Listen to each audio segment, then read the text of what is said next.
दिलो दिमाग में समाजवादी थी। आज उनका जाना हमें पता है कि हमारे मन को कितनी परेशानी है, कितना दर्द हमारे पास। उनको गाड़ी में से उतारा तो बड़ी बड़ी परेशानी हुई जब उन्हें एम्बुलेंस से उतारा नीचे। आदरणीय रामचंद्र जी ने कहा था कि पद से बड़ा कद होता है, आदमी का पद से बड़ा कद होता है, लेकिन आज पद के पीछे भाग रहे हैं लोग, कद के पीछे। मैंने कहा ना, उनके तो ब्लड में समाजवाद है। हाल ही में स्वर्गीय चौधरी रामशरण दास जी के बेटे स्वर्गीय चौधरी जगपाल दास जी का निधन हुआ और कल उनकी 13वीं पर तमाम बड़े नेता पहुंचे। उनकी जिंदगी के कुछ किस्से आज हम साझा करेंगे। हमारे साथ बातचीत करने के लिए समाजवादी पार्टी के नेता फैजल सलमानी जी है। इन्हीं से जानते हैं कि क्या कुछ उनके किस्से रहे थे। जिससे तो पहले तो बहुत बहुत स्वागत है आपका बीजीटी न्यूज पर। आपका बहुत बहुत धन्यवाद। आपने देखा होगा कि हाल ही में जो निधन हुआ जगपाल दास जी का और कल उनकी 13वीं थी, तमाम बड़े नेता पूछे, तो क्या कुछ उनके किस्से, कब आप उनसे जुड़े, क्या कुछ उनकी बातें आपको याद है? देखिए, बहुत दुख की घड़ी है हमारे लिए, क्योंकि वो मेरी पहचान उस परिवार से, उस दरवाजे से मेरी पहचान है। मेरी राजनीति का सफर उस आदरणीय रामचंद्र दास जी के साथ में मैं उनका लगाया हुआ पौधा हूँ, क्योंकि मेरे राजनीतिक गुरु आदरणीय रामचंद्र दास जी रहे। उनके साथ में मैंने बहुत लंबा सफर अपना तय किया। आज जो भी मेरी पहचान है, जो भी कुछ है, वो आदरणीय रामचंद्र दास जी और उस परिवार की वजह से ही है। और जगपाल दास जी का जाना हमारे लिए, हमारे परिवार के लिए और जितने भी उनसे जुड़े हुए साथी हैं, जितने भी जुड़े हुए लोग हैं, उनके लिए बड़ा दुख का दर्द का समय है, क्योंकि एकदम उनका जाना बड़ा क्योंकि जब मेरे पे कॉल आ रही थी, उस टाइम मैं फ़ोन उठा रहा था, लोग मेरे से पूछ रहे थे, तो मैं नहा के आया था। एकदम जैसे ही मुझे कॉल उठाई और ये कहा कि ऐसा हो गया, मैं उल्टा सीधा घर से सीधा पहुंचा वहां पर घर पे, क्योंकि मैं जवाब नहीं दे पाया लोगों को, क्योंकि मैंने कहा कि पहले ऐसा एकदम नहीं हो सकता, क्योंकि एक दिन पहले मेरी बात हुई उनसे, एक दिन पहले मेरी कम से कम 4-5 मिनट बात हुई और एकदम उनका जाना बड़ा परेशानी का विषय था। अच्छा, आपकी 4 मिनट 5 मिनट बात हुई एक दिन पहले, तो क्या कुछ बात हुई उस टाइम? बस वो पार्टी के बारे में ही जानकारी ले रहे थे, क्योंकि वो लोकदल में तो चले गए थे, लेकिन उनके दिलो दिमाग में, क्योंकि उनकी विचारधारा समाजवादी थी, समाजवादी सोच थी, समाजवादी की वजह से ही अब भी वो परेशान थे। वो कोई भी बात होती तो एकदम मालूम करते थे ये क्या हो रहा, ये कैसे हो रहा। तो वो क्योंकि मालूमात करते थे, क्योंकि उनके दिलो दिमाग में समाजवादी थी, वो समाजवादी परिवार है, समाजवादी परिवार से उनकी विचारधारा समाजवादी थी। उनके ब्लड में समाजवाद था। समाजवाद, क्योंकि उनको संस्कार ही समाजवाद, उनको पार्टी समाजवाद का पढ़ाया गया। तो सबसे पहले मेरा सवाल अब ये होगा आपसे, तो सबसे पहले आपकी उनसे मुलाकात कैसी, उनके पिताजी से आप कैसे जुड़े उनके परिवार से? मैं सक्रिय राजनीति में 13 साल की उम्र से आ गया था। पीडब्ल्यूडी गेस्ट हाउस में आदरणीय रामचंद्र दास जी आते थे, ये पीडब्ल्यूडी गेस्ट हाउस में, और खालालमपुरे में खालालमपुरा में उनसे बहुत जुड़ाव था। वो मेरे फादर के पास वो आते थे। यहाँ पर हमारे यहाँ के पूर्व अध्यक्ष रहे चचा बुंदू हसन अंसारी, हाजी जमीलुर रहमान शहर के पूर्व अध्यक्ष, पहले सबसे पहले अध्यक्ष ही हाजी फजलुर रहमान बने यहाँ पर। तो उनके सब लोग यहीं पे बैठते थे, तो मैं उनको देखा करता था। तो मेरा मेरा जो राजनीतिक सोच वहीं से बनती चली गई और मैं आदरणीय रामचंद्र दास जी के साथ में 30 साल रहा। चलो, आप उनके साथ 30 साल रहे, तो उनके बेटे के साथ कैसे जुड़ा हुआ, कैसे उनके साथ काम किया? जब मैं उस परिवार से जुड़ा हुआ था, मैं परिवार का सदस्य हूँ, इस वजह से तो उनसे तो मैं खुद ब खुद जुड़ा हुआ था। तो मुझे तो सब कुछ पता था जगपाल भाई के साथ में जो सब बच्चे जो उनके बच्चे हैं, परिवार है, सब आना-जाना, रहना, खाना-पीना, सब उस परिवार में एक मेंबर की तरह मैं उस परिवार में था, हूँ और रहूँगा। चलो, ये तो बात होगी, लेकिन जब से आप उन्होंने देखा होगा वो राजनीति में जगपाल दास जी भी आ गए, तो तब आप उनके साथ राजनीति में चले होंगे, तो उस वक्त कैसा था, कैसी उनकी राजनीति चल रही थी? देखिए, उनकी राजनीति, आपने रस्म पगड़ी देखी होगी, वो उनकी राजनीति का हिस्सा था। वहां पैर रखने की जगह नहीं थी। जिले के तमाम नेता वहां पर मौजूद थे, आसपास के जिलों के, आसपास के प्रदेश के लोग वहां पर मौजूद थे। वो इसलिए मौजूद थे क्योंकि वो अच्छी विचारधारा, अच्छे सोच के व्यक्ति, कभी भी उन्होंने किसी का बुरा नहीं किया।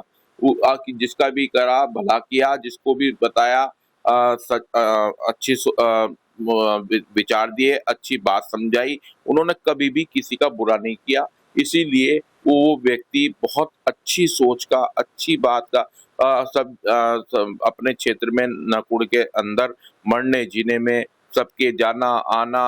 और इसीलिए आपने देखा हो कि कल 13वीं के उनकी रस्म पगड़ी के अंदर इतनी भीड़ थी कि मैंने अपनी होश के अंदर आज तक इस तरीके की रस्म पगड़ी नहीं देखी। अच्छा, उनकी ईमानदारी के किस्से होते हैं कि ईमानदार नेता थे, तो उनके कुछ किस्से जो आपको ज़हन में हो, आपके जो उनके किस्से जो याद हो कि नहीं वो कभी नहीं भूल सकता मैं?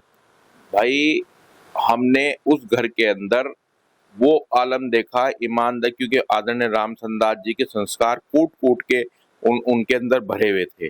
मैंने मैंने वो मंज़र देखे उस घर के अंदर कि जब बारिश होती थी तो टीन टपकता था, तो पतीली रखी जाती थी। कभी वो इधर से उठा के इधर रख दी। भाभी और जगपाल भाई ने, हम भी बारिश में वहाँ बैठते थे, तो उनके इसीलिए जो क्या नाम उनके बच्चे कामयाब हो गए। उनके बच्चों ने मेहनत करी, उनके बड़े बेटे ने मेहनत करी, तो ये आज घर बन गया। अन्य उन्होंने टीनों में अपनी ज़िंदगी का गुज़र-बसर किया है।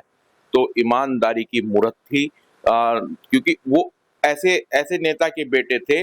अगर अगर वो जो चाहते वो काम कर सकते थे। जो चाहते वो कर सकते थे, लेकिन उनके संस्कार ऐसे थे कि अगर उन पे मैंने उनको अटर्नों पे चलते देखा है। उन्होंने आधी जिंदगी अपनी अटर्नों पे तय की है। अपने बच्चों को मतलब अटर्नों पे ही घूमते थे। तो वो बहुत संस्कारी आदमी थे, बहुत संस्कारी आदमी।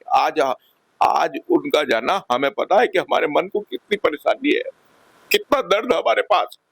ये जगपाल भाई, जब आदमी परिवार से जुड़ता है तो पता चलता है कि हमारी जिंदगी वहां गुजरी है, ऐसा नहीं है। बड़ा दर्द, हमारे पास परेशानी है हमें।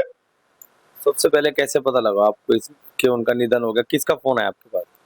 मेरे पे सबसे पहले जो फोन आया देवबंद से माविया अली जी का फोन आया कि भाई ऐसी ऐसी बात हो गई। मैंने जी देखो, मैं पुष्टि करूंगा जाके जब भी पता चलेगा। लेकिन जब उनको गाड़ी में से उतारा तो बड़ी बड़ी परेशानी हुई जब उन्हें एम्बुलेंस उतारा नीचे।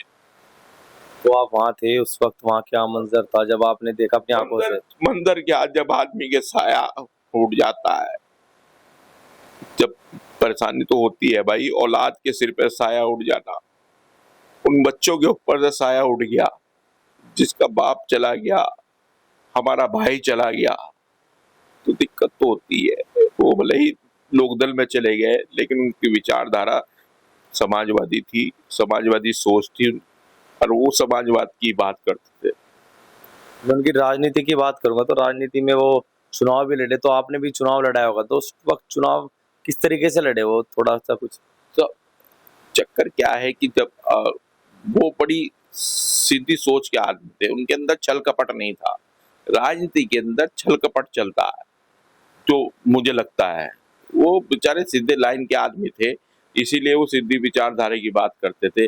उन्होंने जनता के बीच में जाके चुनाव लड़ा, अच्छे वोट मिले, लेकिन जीत नहीं हो पाई। ऊपर वाले को जो तय मतलब भाग्य में था वो हो गया। लेकिन यह है कि हमें अफ़सोस इस बात की कि उन्होंने मतलब चुनाव लड़ते तो सदन में जाते, सदन देखते, तो लेकिन भाग्य की बात है, सब बहुत जल्दी चले गए दुनिया के अंदर से। तो क्या कारण मानते हैं राजनीति सफ़र जो उनका रहा वो कहीं वो उस तरीके से सक्सेस नहीं दिखाई दिए कि लगातार मेहनत भी करी, तो आदमी का सपना होता है कि विधायक बनना। देखिए, सब काम भाग्य का होता है। मेहनत उन्होंने मेहनत करने में कभी कोई कोताही नहीं करी। मेहनत बहुत अच्छी तरीके से करी। जनता की लड़ाई लड़ी, जनता की परेशानी के अंदर खड़े रहे, जनता के सुख-दुःख में खड़े रहे। यह है कि अगर उनका 2022 में टिकट न कटता तो अब के वो 2022 के अंदर 100% विधायक बन जाते। जनता ने तय कर लिया था आदरणीय जगपाल दास जी को विधायक बनाने। तो क्या कारण मानते हो वो लगातार टिकट मांगते मांगते दुनिया से चले गए, टिकट मांग रहे थे लगातार समाजवादी से, क्यों नहीं लगा? देखिए समीकरण टिकट अब के हो जाता उनका तय था, लेकिन वो समीकरण बदल गए। मौर्य जी के साथ में धर्म सिंह जी आ गए, तो जब समीकरण हमारे नेता के आगे समीकरण होता है तो समीकरण के हिसाब से क्योंकि वो परिवार के उस मेंबर थे, वो उनका हिस्सा थे, इसी वजह से क्या नाम उन्हें पता है कि ये बोल नहीं पाएगा, तो उन्होंने वही करा, पार्टी का काम किया, खत्म हो गई तो टिकट इस वजह से। अगर तमाम जिले के नेता बोले, अलग और जिले से भी नेता पहुंचे वहां पर, तो कुछ ऐसी बात आपने सुनी हो जो किसी नेता ने उनकी बताई हो, जो काफी चर्चाओं में रही हो? कोई बात कल जो नेताओं ने बताई हो, चाहे वो इमरान मसूद हो, इकरार हसन हो, या तमाम बड़े नेता वहां पर रहे हो? सबने उनकी तारीफ की, सबने उनको यही कहा कि ये इकरा हसन जी हमारी सांसद, उन्होंने कहा कि हम इनको मामा जी कहते थे। मामा जी हर आदमी को वो रिश्ता निभाते थे, जिसका जो ताल्लुक था उस ताल्लुक को निभाते थे। मैंने कहा कि वो अच्छी राय देते थे, वो बुरी राय नहीं देते थे। मुकेश चौधरी जी ने कहा कि क्या नाम के वो मुझे धमका भी देते थे या समझा भी देते थे, मैं मालूम भी कर लेता था। मैंने उनसे कहा कि मुझे आप अगर मैं गलत चलूँ तो आप मुझे धमका देना, आप मुझे समझा देना, तो वो कहने लगे कि मैं उनसे बात करता था। तो इसी तरीके से हर आदमी उनसे राय मशवरा लेता था, उन्हें पता था कि वो ये आदमी गलत राय हमें देने का, और वही है कि वो बहुत अच्छी सोच के व्यक्ति थे, अच्छी राय देने वाले, अच्छी समझ रखने वाले, अच्छी सूझबूझ रखने वाले, समाजवादी विचारधारा के आदमी थे, और हमेशा समाजवादी विचारधारा उनके दिलो दिमाग में थी। आदरणीय रामचंद्र दास जी के संस्कार हमने 30 साल उनके साथ गुजारे, हमने बहुत कुछ उतराव चढ़ाव देखी राजनीति के अंदर, लेकिन क्या है कि उन्होंने हमारे राजनीतिक गुरु आदरणीय रामचंद्र दास जी ने कहा था कि पद से बड़ा कद होता है, आदमी का पद से बड़ा कद होता है। लेकिन आज पद के पीछे भाग रहे हैं लोग, कद के पीछे नहीं भाग रहे, लेकिन पद के पीछे भाग रहे। हमने कभी भी पद के पीछे नहीं भागे, हमने ये सोचा पार्टी क्या काम करना है। हम समाजवादी पार्टी के वर्कर हैं, हमारे नेता आदरणीय अखिलेश यादव जी हैं, उनके नेतृत्व में हमें काम करना। समाजवादी पार्टी जिंदाबाद, अखिलेश यादव जिंदाबाद। तो मेरा अंतिम सवाल, तो अब जगपाल दास जी के बेटों को क्या करना चाहिए? क्या राजनीति में सक्रिय रहना चाहिए, या फिर क्या कुछ कहोगे आप? देखिए, वो जब परिवार ही राजनीतिक है तो जाहिर सी बात है कि बेटे को भी राजनीति उनके, मैंने कहा ना, उनके तो ब्लड में समाजवाद है। ब्लड जब आदमी की सोच में, तो उनके बच्चों के अंदर भी वही, अपने दादा के, अपने पिताजी के तो वही गुण है, तो उन राजनीति में सक्रिय रहना चाहिए। अब बाकी बच्चों का अपना अधिकार है कि वो क्या निर्णय लेते हैं, लेकिन मेरा मशवरा है कि उन्हें राजनीति के अंदर रहना चाहिए। आपकी बात नहीं हुई उनसे अभी तक इस बारे में कुछ? नहीं, अभी नहीं, अभी तो माहौल ही नहीं है इस तरीके की कोई बात करने का। समय आएगा तो बात की जाएगी। ठीक है जी, बहुत बहुत धन्यवाद हमारे से बात करने के लिए। तो ये थे समाजवादी पार्टी के वरिष्ठ नेता फैसल सलमानी जी, जिन्होंने जगपाल दास जी के और इन पिताजी के तमाम किस्से बताए। फिलहाल इतना ही, धन्यवाद।